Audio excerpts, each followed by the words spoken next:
Hello everyone, I'm James Milan. Welcome to this Town Hall update. We are joined as always by our town manager, Jim Feeney. Jim, welcome. And I've got to say here at ACMi, January's been a bit of a rocket ship for us. Don't know how it's been at Town Hall, but more of the same. Yeah, I imagine so. So greetings to you on this second to last day of the month. And let's talk about a few things. On the agenda for today, we'll be talking about artwork that's being displayed along Mass Ave to commemorate Black History Month and upcoming events to celebrate the 250th anniversary of our country's founding. But first, we've got some library updates, several, I think. So what should people know? Sure. Thank you, James. I'll jump right into it. Arlington Reads Together, which is our annual community reading program, returns in March. So good time to start talking about it now so people have time to read the book. This year's selected title is a New York Times best-selling piece called Remarkably Bright Creatures by author Shelby Van Pelt. It is a 2022 novel. I myself haven't read it, but once you hear the description, it's quite unique and interesting. It's about the unlikely friendship between an older widow, a giant Pacific octopus reluctantly residing at the local aquarium, and a young man trying to find his way. So together they explore the themes of loneliness and what it means to build connection with others. So this program intends each year to give everyone in town a chance to participate in a shared reading experience and then come together for really what is a full schedule of events, including book discussions and various other programs. That schedule of events will be coming soon, and it will be found on the library's website. But again, grab the book, Remarkably Bright Creatures, so you can participate in Arlington Reads Together. Yeah, I've seen the display in the front hall of the library as you're walking in the door, and the books are all set there. It's such a great service that is provided to the community that people can just have these books for free and have a chance to read, and then, as you said, participate in a number of activities all the way through the month. So, great stuff.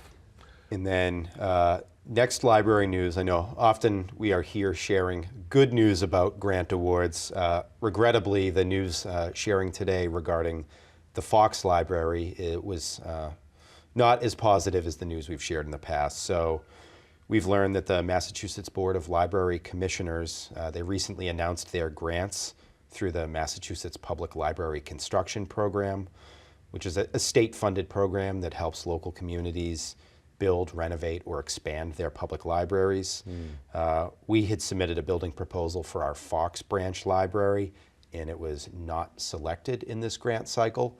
Of course, we can resubmit in the future, but why I wanted to talk about this today is just because there's so much work that goes into a comprehensive and competitive grant process like this one.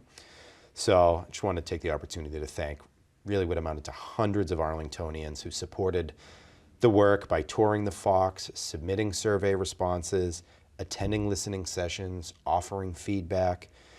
And then obviously the library staff were very heavily involved in this process, and I'm would be remiss to not give a special shout out to our Director of Libraries, Anna Litton, for her tireless work on this application, but also the Library Board of Trustees and the Arlington Libraries Foundation. I can say with confidence that, this group of highly dedicated and motivated people are continuing to explore different ways to find the funding to turn the vision of a new Fox Branch Library into a reality. So stay tuned. This is not the end. It's just disappointing news for now.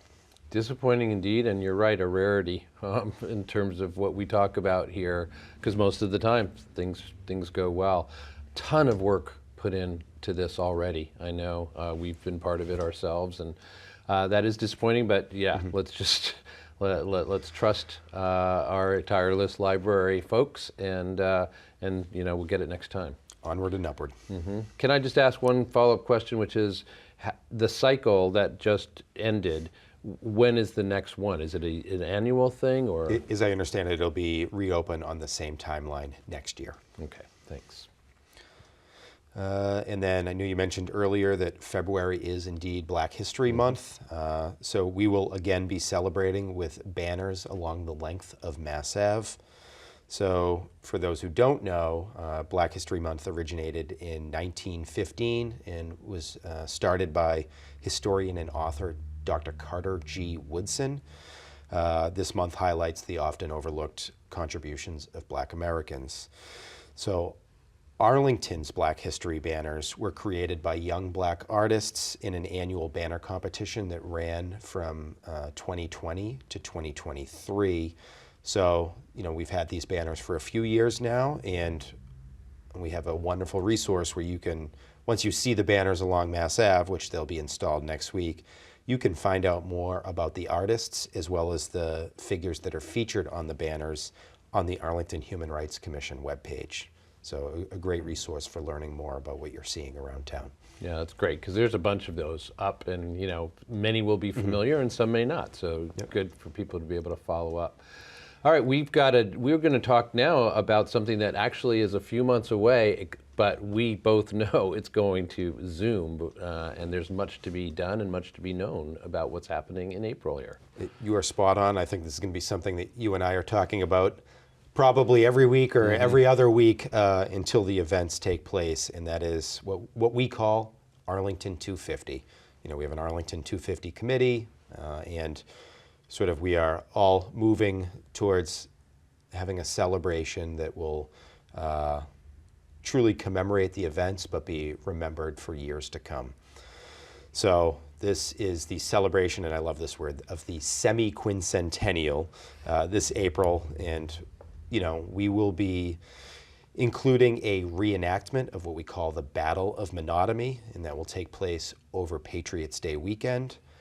We did just announce this week a new partnership with Revolution 250, or Rev 250, who will be leading the helm at the reenactment to make sure it's the biggest and best we've ever had. The reenactment, for those who haven't marked their calendar yet, will take place on Sunday, April 20th at 2 p.m. I will note that is Easter Sunday, so please do plan your Easter meal arrangements to be a little bit earlier so you have time to come down to Mass Ave and take part in the reenactment. So Rev 250 is a coalition dedicated to commemorating the 250th anniversary of the American Revolution, and they will ensure the authenticity of our reenactment and make sure it will bring to life one of, frankly, the most pivotal skirmishes to start the Revolutionary War. It is known as sort of the bloodiest battle. And we have an event happening this weekend, sort of as yet another event in the lineup of events leading to the commemoration in April. But in Whittemore Park on Sunday, February 2nd at 2 p.m., we will rededicate the Samuel Whittemore Memorial. So Whittemore Park sits directly in Arlington Center at the intersection of Mystic Street and Mass Ave, for those that don't know. And I believe you know full well that on April 19, 1775, the story of Samuel Whittemore is that at the age of 80, he was Captain Samuel Whittemore then, stood his ground during the Battle of Mentomy.